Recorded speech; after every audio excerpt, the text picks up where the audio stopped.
This is Gift Biz Unwrapped, episode 161. It was a good thing. Even though I lost one of my favorite earrings, at that same second is when I said, wait a minute, what if it was pretty on both sides and it locked? Attention gifters, bakers, crafters, and makers. Pursuing your dream can be fun. Whether you have an established business or are looking to start one now, you are in the right place. This is Gift Biz Unwrapped, helping you turn your skill into a flourishing business. Join us for an episode packed full of invaluable guidance, resources, and the support you need to grow your gift biz. Here is your host, Gift Biz gal, Sue Monheit. Hi there, it's Sue, and thank you so much for joining me on the show today. And you're going to be happy that you did, because I have a special announcement for you. At the end of this month, and if you're listening live, it's May 2018, my book is going to be published and out to the world. It has been a long journey, to be sure. I've been telling a lot of people lately that I go to sleep at night and all I see is words flying in front of my eyes from all the editing and all the detail work that needs to be done when you're publishing a book. It's called Maker to Master, Find and Fix What's Not Working in Your Small Business. And guess what? I want to offer it to you, my very special group of podcast listeners, for free. Just go over to giftbizunwrapped.com/free book, enter your name, and then you'll be added to a list to be notified when the book is available and how to get your hands on it for free. As with all good things, this is only available for a short time, so make sure not to miss it. That link again is giftbizunwrapped.com/free book. And now let's move on to the show with Wendy Santini. Wendy is the owner of Pinzit Limited. Actually, this is Wendy's third career. She also co-owns a family flooring business and practiced as a registered nurse. Wendy's product is a woman's fashion accessory invented quite by accident. She was trying to solve a problem while she was wearing her favorite new sweater, and suddenly the idea for Pinzit was born. But once Wendy had her idea, where does she go next? She knew nothing about product development and manufacturing when she got started, but she sure does now. She's here to tell you her story. Wendy, thank you for joining us and welcome to the show. Thank you, Sue. Thanks so much for having me.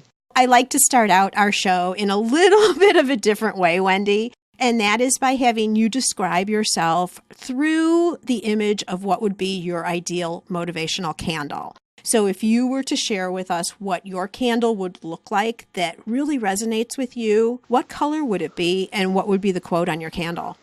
I love the color fuchsia. That's part of my logo on Pinzit. I always told my children every night before they went to sleep, if you could dream it, you could do it. And I believe that's what I would have on my candle, because I really believe if you feel you could dream it, you could do it. Yeah, it speaks to possibilities, but there is no possibility if you don't start with a vision, with a dream, right? Exactly. And that's how things happen. You have to envision what you want to do with whatever you're dreaming about. Yeah, because honestly, if you would have never had that moment when you were trying to figure out how to wear your sweater, none of this would have happened. Correct. Yeah. We're piquing the curiosity of everybody. So tell us the whole story. I didn't want to give it away in the intro, so tell us the whole story. What happened? So I bought this sweater and I was constantly putting a safety pin on the sweater because I'm not big, but you know how shrugs just fall off your shoulders. And I really liked wearing it, so I kept using the safety pin, and I was like, God, I'm so sick of the safety pin, trying to pin it inside. And then one day I went through my jewelry box. I'm like, I got to have something. And I ended up finding one of my pearl earrings. And I'm like, oh, this would be so cool. Let me just put it through. So I put it through the sweater and I had it on. And like most things that don't have a locking system, when you spread your arms open, things come apart. I didn't realize that until later when I lost my pearl earring. Oh, no. But it was a good thing. Even though I lost one of my favorite earrings, at that same second is when I said, wait a minute, what if it was pretty on both sides and it locked? So really in that moment, it was that day, I called my daughter and I was telling her, she was actually in high school at the time, And I called her and she was like, oh, Mom, I think that's a good idea. And then I called my mother, of course, and I told her the same thing. And she's like, I think it's a really great idea, too. And then we happened to have one of our flooring stores is right by a fabric store that has all those arts and beads and crafts supplies and Joanne Fabrics. And I went there and I just kind of, they call it Frankensteining it now, but I just kind of mocked up what I was visioning, you know what I mean, what I wanted to do. So I just gathered anything in that store that I thought would be possible to describe to somebody what I wanted to do on the functionality of it. And that night, I actually sat down with my husband, Mark, and we just started playing with drill bits and different things. And I got the idea so that people could actually visually see what I was talking about. So were you thinking already right from that moment that you wanted this to be a product you were creating, or were you just making it to see what you could make for yourself? Well, at first it started out like I'm just going to make this for myself. And then as I started telling friends, we all wear scarves, shrugs, capes, shawls, all those fashionable clothing. But a lot of people had the same problem that I was describing. And so with me telling them all about it and then showing them, because I was able to actually make this product, I actually used a sewing needle from a sewing machine to start it. And then I drilled it into a bead. And then I drilled another side. So I was actually able to show the functionality of it to them. And they really started going crazy because they all wanted it. It's so cool when you figure out a product and over again, you get confirmation that it's something that really people need. Right. But at the same time, it's like nerve-wracking. Because like, is this really something or are they just my friends telling me? You know what I mean? Very true. Yeah. The confirmation's great, but you're not sure if it's true.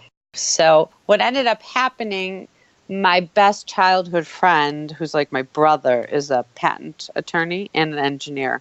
And I actually researched the idea. I read pin patents for probably 6 weeks, I want to say, because I couldn't believe that something like this, it didn't exist. But what instead I found out is that like everything is a pin, just so many things besides car parts, but parts of your door jambs. It was crazy just reading about the different things. So then finally I got the nerve up to call him because I didn't want to embarrass myself because I was thinking it still was out there somewhere. Yeah, because you always feel like if it's your idea, it's really not worth it, right? Because how could you think of something like that could be big, right? Exactly. That's the whole thing. That's why most inventions don't take place. As I've talked to more and more people, so many people have said, I thought of this and could you believe this came out? Even for the phones, you lose your phone. You can put it on your purse. Yeah. Someone at one of my shows that I've gone to over the past few years, someone was telling me that they thought of that idea. There's another person that was telling me about this different toothbrush that they had thought about this idea. So you just find that there's so many people that have regrets. Oh, you mean they thought about the idea, but they didn't follow through on it? Exactly. They never followed through. Because it's a hard process. It's just not an easy thing. So I called my best friend, Jeff, and I sent him a picture, actually. It was like Super Bowl Sunday, I want to say. It's 3 years now. And he was really curious. So then he ended up researching it for me, and it didn't exist. So in March, I filed my first patent. You have to file provisional and non-provisionals. Talk this through for people who are thinking of creating a product. This would be helpful. Yeah, you have to file a provisional and a non-provisional patent. You file it, and then you have a year to basically make your prototype of whatever you're inventing. And then after the year is up, you have to have your prototype, and then you file your next patent, your non-provisional. And then when you do that, only after that point can you really go out and do like the trade shows, do the arts and crafts fairs, because you're not really protected until that point. You mean so you don't go out, you don't want exposure to it because you don't want people to know? Exactly. You don't want people to know. Yeah, so originally with the provisional, you just had your prototype, right? The one that you and your husband were making. We just drew pictures. I worked with an engineer. Okay. And it took me a year with this engineer, and he was a man. He's a great man, nice man, love him. But he kept wanting to make this fancier than it needed to be. And he came up with 6 different locking systems, which cost, again, a lot of money, a lot of time. And only to go back when I finally made the one out of the 6 that I liked, but it was like 6 different parts just to get this locking system. I found a local company, which was very unusual because there's no manufacturing around that will do anything in the United States. It's just a horrible learning life lesson that we really need manufacturing back in our country. But I finally found this local guy by just talking to everybody. Any person that was interested in hearing about what I was doing, I would ask a question. Do you know anybody? Do you know anybody? It was like the repetitive question I asked. And finally, one day, I found someone who happened to be a friend of my accountant that has a small machine shop. And he was able to make my prototype. But at the same time, I met with him and explained to him how I didn't want it to be so complicated. I really wanted it to be simple, like my original idea. It was very simple. And he, in turn, made my prototype for me, which cost like $1,000 to make 5 of them. It was crazy. And at the same time, he proved my original invention and my original locking system. So I, of course, went with the easier route because manufacturing, again, is so hard to find anybody. I had 10 companies bid out just trying to do my prototype. He was the only person that got back to me because nobody was interested in doing it. Wow, no kidding. The other thing I really like so far about what you're talking about is the engineer, the person that you were using to do all of the locking systems, isn't really your target customer. It's more women focused, right? I don't know that guys would use this. I might be wrong. No, I've had a couple of men who have stopped and said they would use it for certain things. But primarily women, right? 99.9%, yes, of course. Yeah, so you knew what we would want. Well, we just want simple, and most people don't want a complicated thing. All I wanted was to be able to twist it to lock and twist it to open it. Righty-tighty, lefty-loosey. It was just a very simple product. I didn't want it to go so elaborate. And I don't want 6 different parts. I wanted the 2 finlings on the end and the pin. That was all I wanted. So you landed the design. So I landed the design, but then again, fast forward, we don't have manufacturing. I couldn't find any company. Went back to the same companies that I asked to do my prototype, and nobody would get back to me as far as making this product, give me a price. I had no idea where to go. I went online, I contacted all these various companies. Nobody wanted to do it. So finally, I called back my engineer and I said, what do I need to do to make this product? What machines do I need? What are the drill bits that I need? What are all the tools? So he gave me a list of everything, and I ordered all these mini presses. So you were thinking you were going to do it yourself. I got so frustrated. That's why I ended up just doing it myself. So this was, again, a year and a few months later, after doing the whole locking system, getting back to the machinist who proved my original product. And I ordered everything, and I just started playing. I never used a drill in my life, but I learned how to use a mini jewelry press. And I ordered all these drill bits. I found out the ones that work better, the ones that don't do as well. I started using little Dremel machines at first. And just to tweak it and tweak it and tweak it and get it to the point of liking my product. I didn't want to embarrass myself and go out there and have something that didn't work. Right. So it ended up that I finally figured it out. And after 3 months of making 1,000 of them, you get better as you do each one. You learn about the sharpening, the threading, the drilling. As anything, when you do it, you get better at it as you do more. So what ended up happening is I did a show. My first show, I decided to do a really big venue because I wanted the mass. I wanted a lot of people to see it to get a really good judgment of price point and what they thought of my product. So I signed up for the Novi Women's Expo show, which is in Michigan. And that was in May. That was my first show that I did. And there was probably, I want to say, like 18,000 in attendance. I guess normally they say they had 30,000. That's why I picked that show, because I wanted really big quantities of people and women. But it ended up my first weekend, I sold $4,500 in retail sales. Good for you. Yeah. So it was like, okay, I think they like it, right? There was a lot of units that I sold. Yeah. Okay. So let me stop you. I have a couple of questions for you here. I love the fact that you're talking about your first show being a place where you can test everything out. Right. I think that's so important because you can test receptivity of your product, right? If people are going to be interested, and then if they'll buy at the right price point. And then all your functionality, packaging it up, actually shipping it, how much inventory you have, everything. A show is so great when you're starting out. I really, really am glad that you mentioned that. Thinking back to it, and now that you've been through that process, is there anything that you would tell somebody who's just starting out and going to their first show that you wish you would have known at that time? Well, I would probably do a show closer to home. I didn't realize there were so many venues actually around here that had women's expos as well. Like there's one in the city, and I think there was one at Rosemont. Because you start adding all the cost factors into the hotel, the driving, your food, your gas. Not that I didn't still make money, but I didn't realize I could have done that right here in the city of Chicago.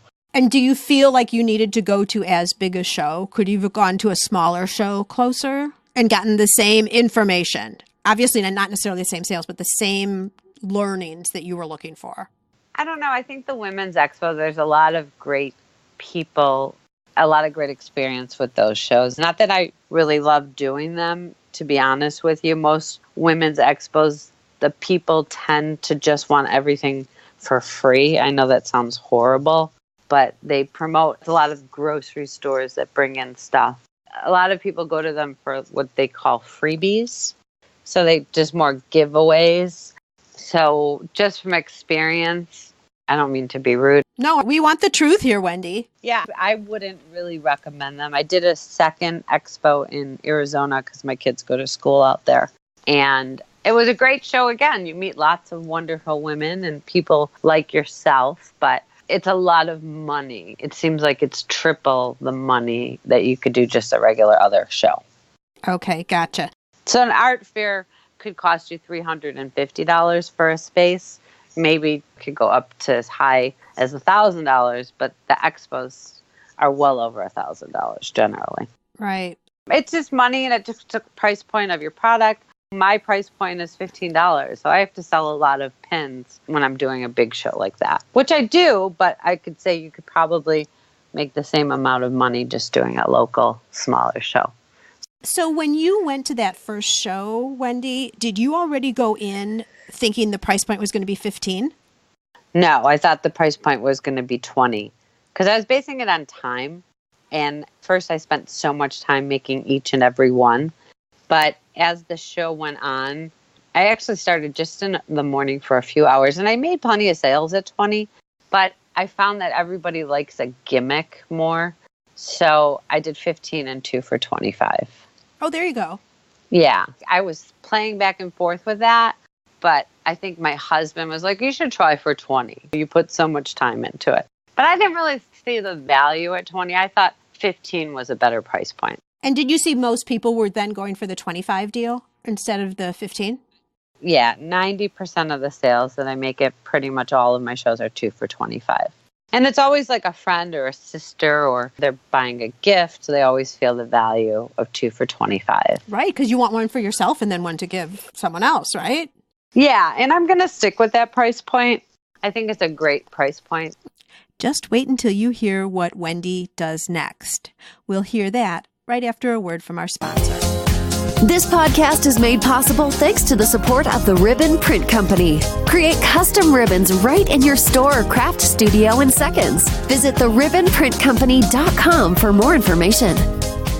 And now I've moved on to finally finding a manufacturer. Oh, I was so hoping you were going to say that. I was going to get to that in a minute. Yay. So talk us through how that happened.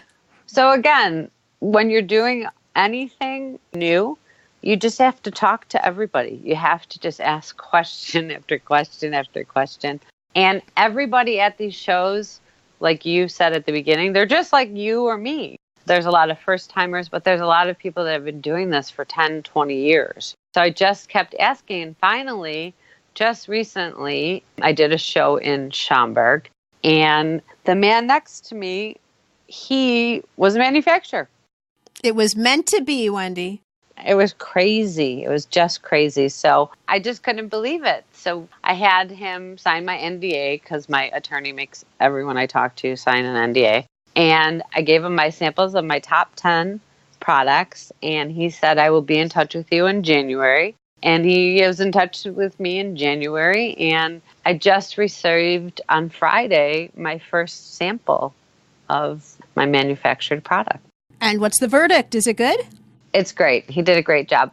What ended up happening is he has to make the shaft of my pin a little bit thicker, which I was very worried about because I really wanted to keep it with the gauge of a medium safety pin, because I didn't want people ruining their clothing, obviously, when they're using it.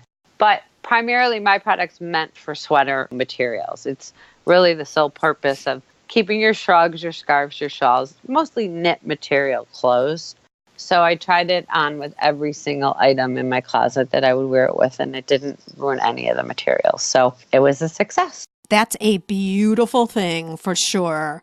Yeah, I was very, very nervous about the thickness of it, but they did a fabulous job. It's so pointy, it just goes right through. Even my silky blazer that I wear like once every show, it went right through that too and didn't damage it. Perfect. Because honestly, if you were going to keep doing production, there is no way you'd ever be able to scale the business. Not a chance. Not a chance. So what ended up happening in the year and 4 months that I've done shows, I've made 8,000 of my pins. Gulp.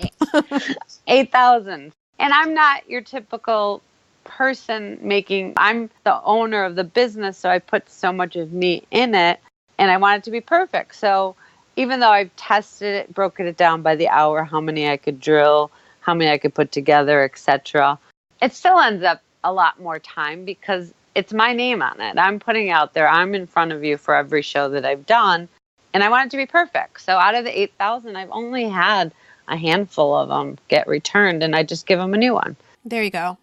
Yeah, because I'm not perfect. I'm a human, and I'm not soldering. I'm just using Gorilla Glue. You know what I mean? So now your whole price structure looks different, not in terms of the price you're offering to the customer, right? Because you've already said you're staying at the 15 and 25. Right. But I'm thinking your back end numbers now look much better. The profitability on the product looks better because you're not putting in the time now, even though you've got someone else making your product.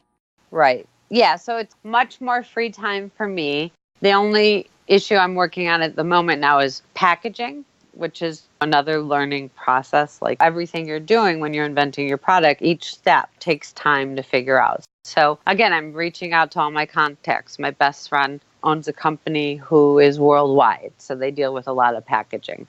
So he's actually we're meeting on Thursday, so he could give me all of his list of contacts because I want it to be a really pretty item. I want it to look like a present in a box. I don't want to keep doing my little plastic bags and paper bags. I want to kind of upgrade it a little bit.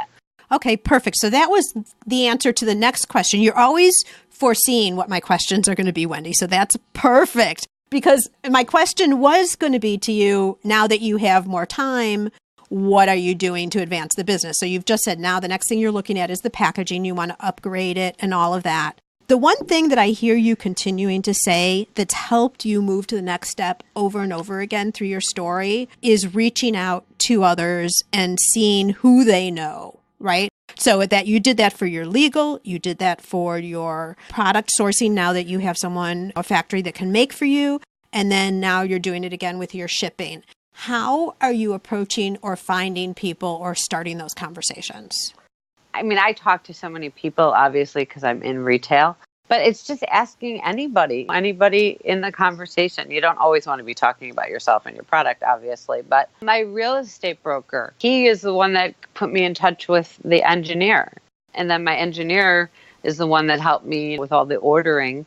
My accountant, like I said, is the one that ended up finding me this machine man to make my prototypes. So I have another one of my commercial accounts that helped me with a contact on other things, with shows and stuff like that. I guess the big point is let people know what you're up to. Well, exactly. I mean, I know, again, a lot of people get scared and they don't want to talk about their product, but you have to believe that not every person in the world is vindictive. You have to just have faith in people that they're not going to go and steal your idea. You know what I mean? Well, and seriously, look at how difficult it was. I mean, you've mentioned a couple of challenges along the way already. The majority of people aren't going to do that. Right. But there's so many people that get so scared to talk about anything. And it's like, I just kind of learned, like, even the NDA, I'm like, My non-provisional, my provisional, they're signed. So I don't really technically need to have all that, but legal, my attorney, he wants everything signed. Okay, fine. Yeah, the NDAs, the non-disclosure agreements, share with our audience what those are in case we have some people here who aren't sure. Oh, it's just an agreement between you and whoever you're speaking to. Let it be a manufacturer. Let it be just someone who's an engineer or someone working to make your web design or pictures. And it's just stating that they will not take any of your information and use it for their own purpose or give it to others. Okay, and at what point in the conversation do you ask them to sign an NDA? Pretty much right at the beginning. You want to ask for their services if you're interested, but you also at the same time want to make sure that they're willing to sign an NDA. A lot of companies have no problem with it, and sometimes you'll get people that make you change a million things on it. And I just kind of realize those are the people you don't really want to deal with.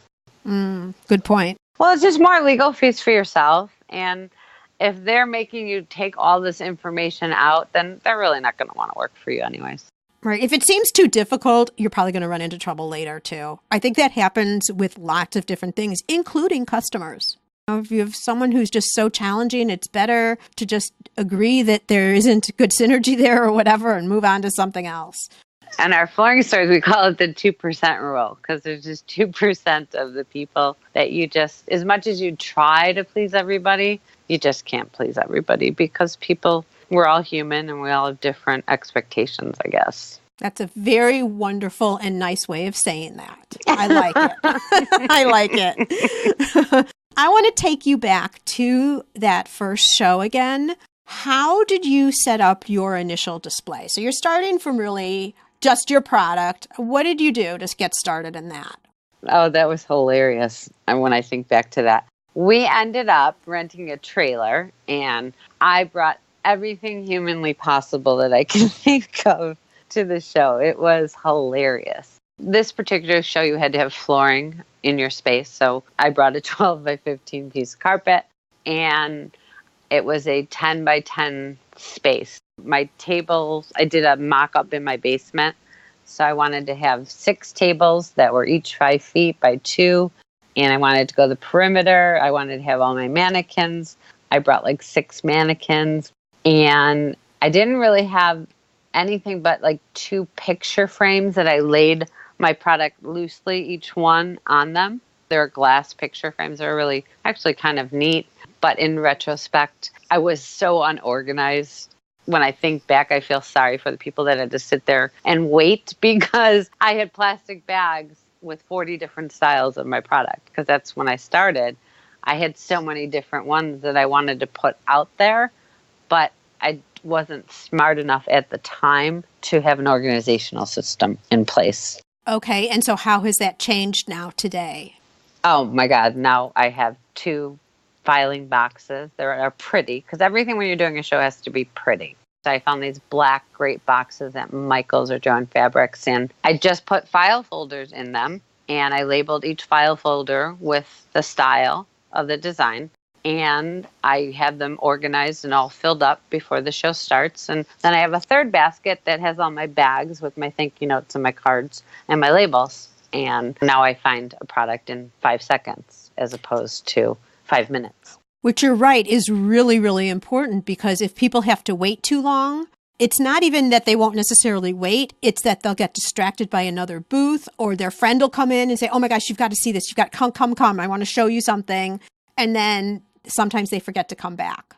Yeah, my booth happens to get 3, 4, 5 people deep. So I still am having the issues of people sometimes getting frustrated because my product, because I have so many to choose from, which again is why I narrowed it back down to just 10 that are going to come in gold and silver. That it would be that people made it was a hard decision. It shouldn't be that hard. Okay, this is a super good point too. I have like 7,000 topics I want to go with, but I'm just going to grab a couple or else this is going to be like a 2-hour interview. Right. Okay. All right. So let's summarize one more time, just your booth. The one thing that you did was make sure that you were organized enough so that you could move through people who were making a purchase relatively quickly after they made their selection. Exactly. And now we're talking about the fact that you've narrowed down what you're offering, which is so important. I'm actually working on a project right now where I'm talking about that specific thing, how research has shown you give people too many options and they get so overwhelmed they purchase nothing. I could tell you from retail point of view, same exact thing. We have such a huge store in Vernon Hills. I mean, it's 10,000 square feet. So people come in and it's overwhelming to them. So you really have to narrow the process for them. So I found the same thing with Pinzit. It's overwhelming when you have 2 trays of product. People can't focus. So were you seeing people walking away? Sometimes I would see people struggle to the point where I have actually backup trays now. So I have 2 trays on the front, but I have 2 backup trays. So I could push those people to my side table and say, take your time and look at them, just because other people behind them would get so frustrated. Right. So now you've narrowed down from, what did you say, 40 designs to 10? Originally I had 40, and on my website I think there's 24 that I still show. But as it goes forward, like I just have my first sample that's going into production, and then he's going to do 6 more within the month, and then the last 3 the month after that. So I'll continue to do shows with the product that I made, and then I'll continue to add in as I go forward and narrow down at the same time. Got it. So I'll run out of my inventory. I'm not buying beads anymore. I'm not buying shafts anymore. So once I run out of my inventory, I'm going to just replace it with, or kind of do it at the same time. Perfect. Yeah, because you have an investment already in that inventory, so you might as well use it. Yeah. So I still have, I think 500 or 600, but I'm going to end up ordering like 20,000 pieces. Sure. Yeah. So it's another cliff to jump off of. But again, I've sold a lot of them and I really want to grow my company. And the only way that I could do that is to get in bigger areas like an HSN or a QVC, or if I want to do the Today Show, which is all part of your last question I know you're going to ask me. Go to America. I'm not going to do the Shark Tank. That's ruled out 100%. But if I want to go that route bigger, I need more inventory. Sure. Let's talk a little bit about customers after they make a purchase from you. Are you staying in touch with them, or what are you doing after someone buys? What I just do in my bags is I give them a thank you note. I give them my card. I tell them about my website. I get a ton of repeat and referral people. A lot of people have bought online as well. And what happens with me, I've found, because have been pretty much in the Chicagoland area doing my shows. I've done a couple in Arizona. I did one in California. I'm going to try to do a couple on the East Coast actually this summer. But I find that I have so many customers out there that they all go to these art shows. They all go to the same art fairs. They all go to the same craft fairs. So I'm constantly seeing people and reconnecting, and they thank me and that type of thing. But as far as anything directly, I haven't done anything.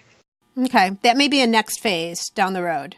Yeah, I'm researching and looking. I met with these younger kids. They're young. I call them kids because they're in their early 20s. But we talked about the search engine optimization, the SEOs, the internet.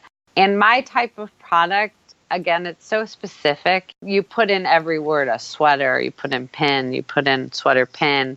But there's so many things that come up. You know what I mean? So their feelings were I would be spending $500 to $750 a month. They didn't think I would get much bang for my buck. I don't know if you've ever been on the Etsy platform, but if you list any of your products on there and you have to use all their search engine words, so use every one of them. They give you, I think, 20 options. So I do sweaters, I do pins, I do scarves, I do shawls, I do capes. And so I utilize all that so that when someone's searching, then my product comes up when they put that word in. Got it. No, I mean, that's a hard part. The web itself is just a hard thing. You have to really pay a lot of money to do the advertising. And are you using social media at all? I just have Instagram, and I'm working on updating my Facebook page with my son, actually. I'm going to Arizona next week, and he's going to help me better with that. That's where I lack, and that's where I need help on making my web page better and making my Facebook and I think Instagram. So that's the point also where I need to probably reach out towards professionals now. Well, there's a lot of opportunity out there for you in that end too. So now your product is solid, your production is solid, your packaging is going to be solid. Right. You're making money. I mean, there's a lot of learning already that you've done. And so you just keep building as you go, right? It's a work in progress.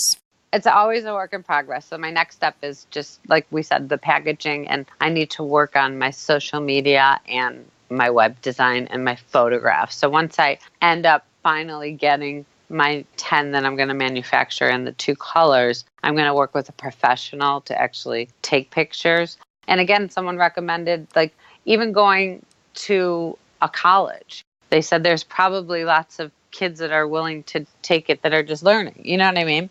Absolutely. I would almost even do some type of a brochure where if people are waiting at the booth, they could look at all the options and even check off which ones they like or something.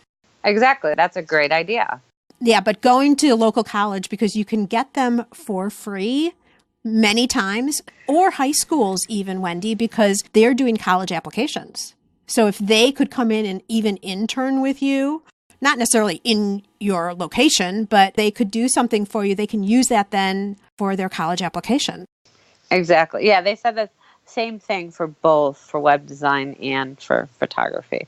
For sure. All right. So what would you say to somebody who is just starting out in business?